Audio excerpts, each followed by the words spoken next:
about 4 inches from the bottom of this square. And I'll start the bottom of my pot there. We'll start with a very simple pot. We'll just come across here like this, up, over like that, kind of another little area on the inside.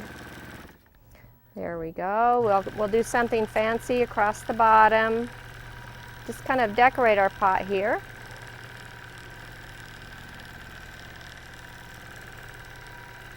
I'm just going to do some C's on the inside of this little area. Till I get in the middle, I'm going to do a pinwheel. And then do C's on the other side like that. And in this shadow area, I'm going to do just a small zigzag. And then I'm going to come over here. This is where our first feather is going to come off of the edge and the side over here.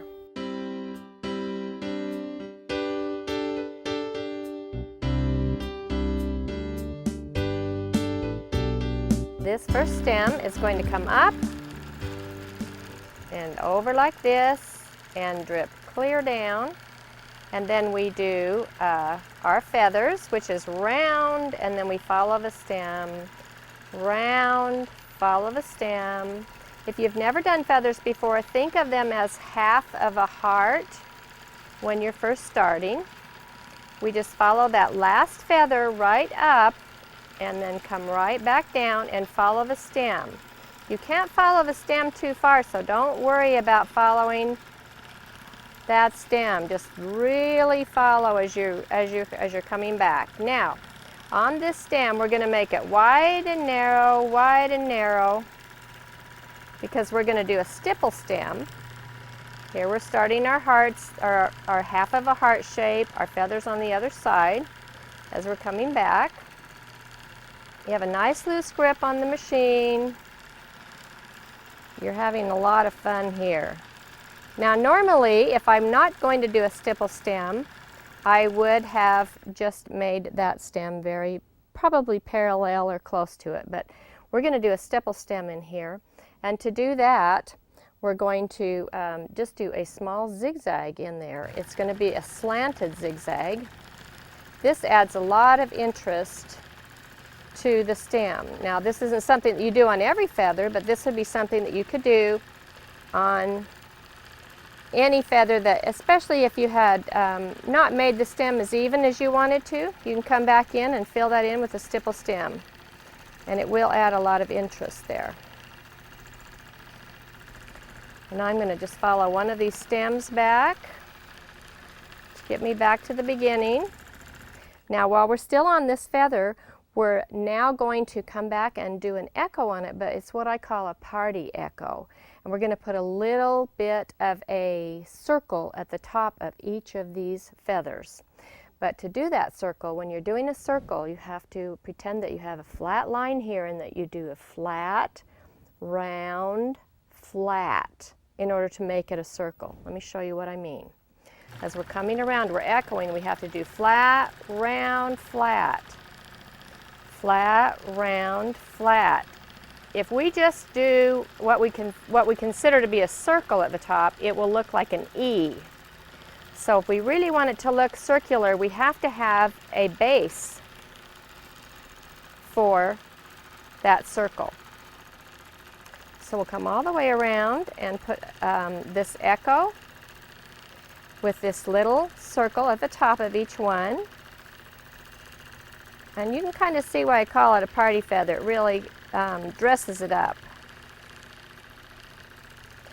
The machine I'm using today is in manual. This one is not a regulated. If you have a regulated machine, of course this works the same.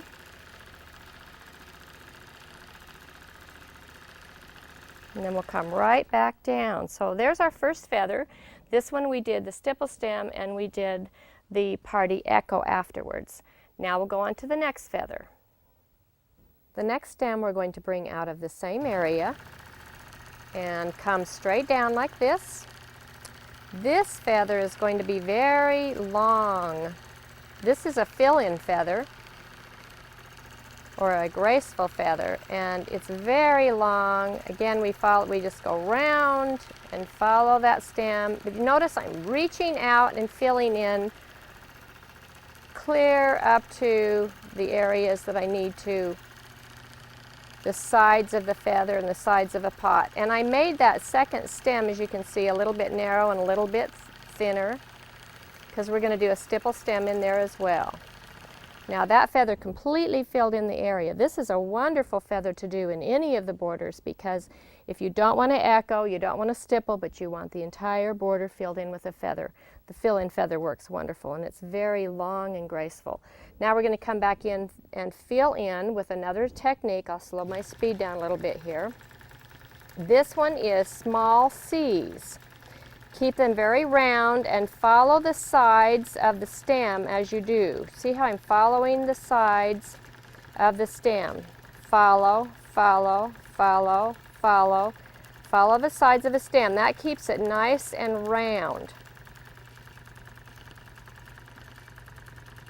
There we go, and we'll stop there, and we're ready to begin another feather.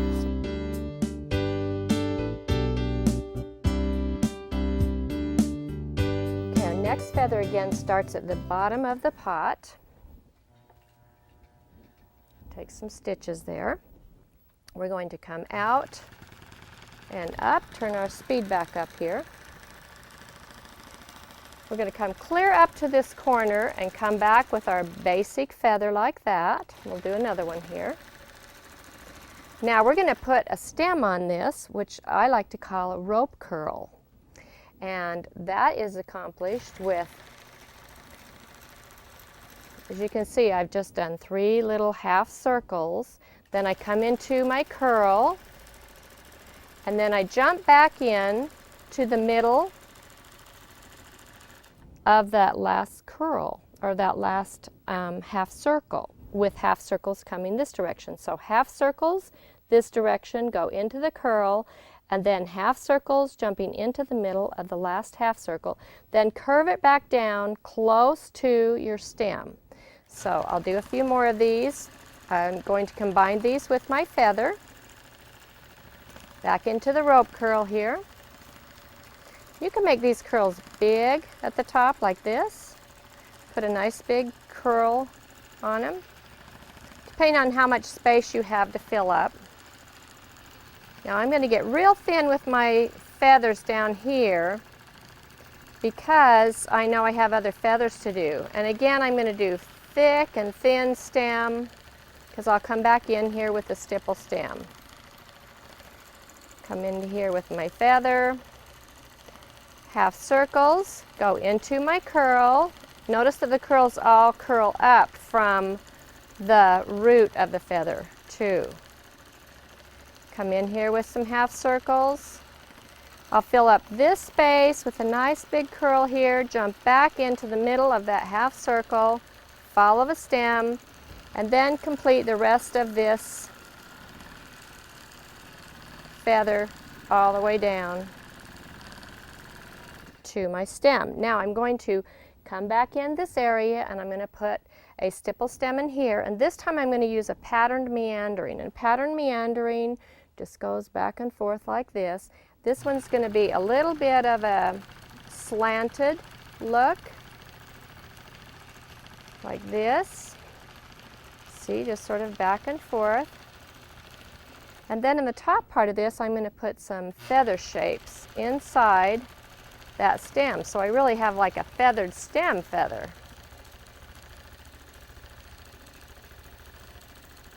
So we really did 2 techniques inside of this stem on this feather.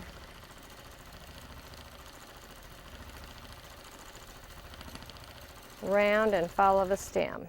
And then I can stop there, and we're ready to start another feather.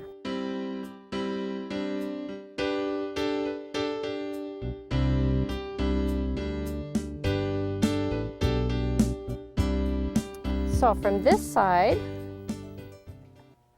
we'll secure our threads. I'm going to come down here with some beautiful curls once I get my stem in here, and we're going to put a feathered heart down here. So I'm going to curve it up and drop down like this. Now I need to do my heart shape, and if you need to draw that on, you can. It's round, and then you come down to a point, and then come back up like this and round. So we have our basic heart shape. Now I'm going to complete what needs to happen on the inside, and this needs to be very uniform. You want to not be real wild with this. It looks better if it's very organized. So I'm going to do those C, kind of like a C formation, coming back to the edge of the heart, C, C, and I'm getting a little smaller as I get down to the point. Then I follow the point down, small, small, small. Now I'm going to get larger. So we made it dimensional. As we got down to the bottom of the heart, we had it smaller. At the top of the heart, it's larger. Then I'll come down here with just a couple of little ferns hanging like that. Now when I come out of the heart on the outside, I'm just going to come out and make this pointed, with sort of fern-like shapes. Pointed, come back. They can go any direction. They don't have to go the same direction. You can see they're a little bit wilder than we were on the inside. That was very tame. Out here we can get really wild. So we'll turn this up so we can go a little faster here now that you've got the idea. This looks beautiful in any block that you would do as well, once you get the idea of how to do this. We call this a flaming heart. Kind of looks like fire coming out of it. Now I'm going to follow that stem up a little ways, like this, because on the way back I'm going to make these curls. And to do those, I'm going to come up like this, make the curl, and then come back. Make the curl, come back. Make the curl, come back. So this doesn't have a feather in here, it's just made up entirely of curls with that feathered heart at the bottom. And I'll get smaller as I come in here because I have more feathers to come out of here. Then I'll come back in here with another stem, follow the stem back up. That sets me up in order to do these curls, because I can't start it right from the heart.